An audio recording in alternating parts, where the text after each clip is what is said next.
Hi friends, मेरा channel Sumit intelligent boy में आपका स्वागत है। और आज मैं आपको हिंदी साहित्य सागर का चैप्टर 3 माह्य का पुरस्कार पढ़ाने जा रहा हूँ। एक धनी सेठ थे जो अत्यंत वीर और उदार थे। धर्म नारायण सेठ के यहाँ जो भी जाता था वो खाली हाथ नहीं वापस लौटता था। और एक दिन ऐसा मुँह देखना पड़ा कि सेठ और सेठानी दोनों गरीब हो गए।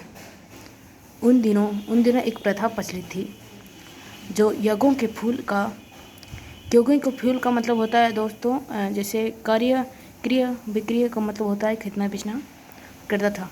छोटा या बड़ा उस ज़माने में छोटा या बड़ा दोनों यज्ञ बेचा होता था, उसी मूल्य में मिलता था। सुनकर पहले सेठ बहुत दुखी हुए। फिर सोचने लगे क्यों ना मैं एक यज्ञ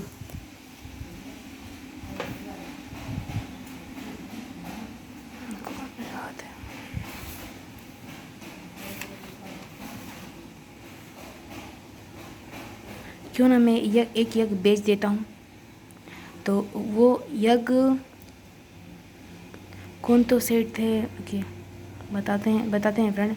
कुंदनपुर नामक एक गांव था जहाँ धन्ना सेठ रहते थे।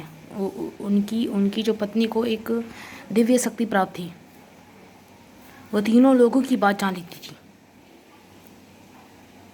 और दूर की मंजिल और सुर के मंजीर सेठानी जैसे तैसे पड़ोसी के घर थोड़ा सा आटा ले आई और सेठ जी को पोटली में बांध कर दे दी। गर्मी बहुत है तो सेठ जी ने सोचा कि सूरज निकले उससे पहले जाके पहुंच जाता हूँ कुंदनपुर। इतनी गर्मी थी कि उनको चलने में भी असमर्थ हो गए। तो वह विश्राम करने के लिए एक पेड़ पर के नीचे बैठ गए। सामने वृक्ष पर एक कुत्ता छटपटा रहा था। वो भूखा था। तो यह सोचकर सेठ जी को दया आ गई और वो सोचने लगे बेचारे कई दिन से खाना नहीं खाया। तो सेठ जी ने एक रोटी उसे खिला दी। तो सेठ जी सोचे अब चलने फिरने में वियोग हो जाएगा। तो फिर खिसकते पास आ गया सेठ जी के पास और बोला अब भी ये शीघ्र चल नहीं पा रहा है तो मैं इसे एक और रोटी खिला देता हूँ। तो सेठ जी ने तीसरा रोटी भी कुत्ते को खिला दी। तो अब एक रोटी बची थी तो उसे वो स्वयं खाने लगे। तभी सेठ ने देखा कुत्ते की आंखें अब भी उनकी ओर है। ठीक है फ्रेंड, चलिए अब देखिए हम यहाँ से देखिए सासा सेठ जी के मुंह से निकला हाय। बेचारा सेठ जी सोचने लगा बेचारा कई दिन से भूखा होगा, मैं इसे एक और रोटी दे देता हूँ। तब सेठ जी कुंदनपुर पहुँचे और हवेली पर धन्ना सेठ ने उठकर उनका स्वागत किया। बोला कहो सेठ कैसे आना हुआ। सेठ ने कहा संकट में हूँ और आपको एक यज्ञ बेचना हो रहा है। पहले तो धन्ना सेठ की पत्नी ने उन्हें प्रणाम किया और बोली यज्ञ बेचने के लिए हम तैयार हैं, पर आपको अपना महायज्ञ बेचना पड़ेगा। इसमें महायज्ञ उस कुत्ते को कहा किया जो कि सेठ जी ने जो कुत्ते की मदद की थी।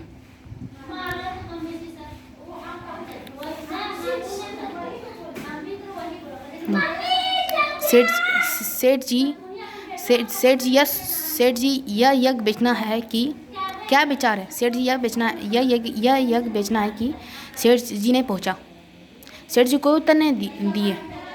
तो फिर कुंदनपुर की धर्मशाला चबूतरे पर वो अपना रात गुजारे।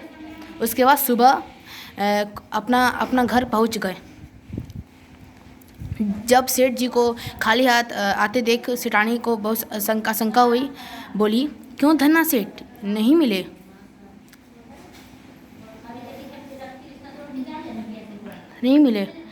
सेठ जी ने सारी कथा सुनाई। सुनकर सेठानी जी की सारी वेदना जाने कहाँ विलीन हो गई और वो बोली धन्य है मेरे पति। सेठ जो खाली हाथ वापस आया देख आशंका से काँप उठी, बोली, रात का अंधकार फैलता जा रहा था। सेठानी उठी और दिया जलाने के लिए रास्ते में किसी तीर से टकरा गई, गिरते गिरते बची है। फिर सेठ जी को बुलाया, ये क्या है, ये तो सुबह तक नहीं थी, आप कैसे आ गई? तो शाम तक, हाँ। तो वो अकस्मात उठ के सेठ बहुचिकी सी खड़ी रह गई। फिर सेठ जी को बुला कर पूछी, क्या है? तो सेठ जी बहुत आश्चर्य हो गए। दिए की टिमटिमारी रोशनी में उन्होंने ध्यानपूर्वक देखे तो पता चला कि यह किसी चीज़ का ढक्कन है। आखिर यह माजरा क्या है? सेठ जी ने कुंदे को पकड़ के खींचा तो अंदर जाने का एक रास्ता खुल गया। सावधानी से सेठ से और सेठानी दाएं हाथ के लिए उतरे। कुछ सीढ़ियाँ उतरते ही इतना प्रकाश छा गया कि उनकी आंखें चौंधियाने लगी। सेठ ने देखा कि वह एक विशाल तरखाना है और जेवरातों से जगमगा रहा है। देव की इस माया का रहस्य उनकी समझ में भी नहीं आया।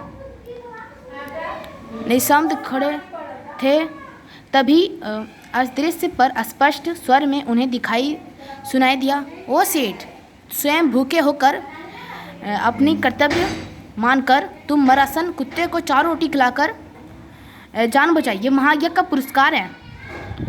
सेठ और सेठानी इस दिव्य वाणी को सुनकर कृतज्ञ हो गए। वह धरती पे माथा टेक कर भगवान के चरणों में प्रणाम किया। हेलो फ्रेंड्स, अगर आपको ये वीडियो अच्छा लगे तो ये वीडियो को लाइक कीजिए, सब्सक्राइब कीजिए और फॉलो करें।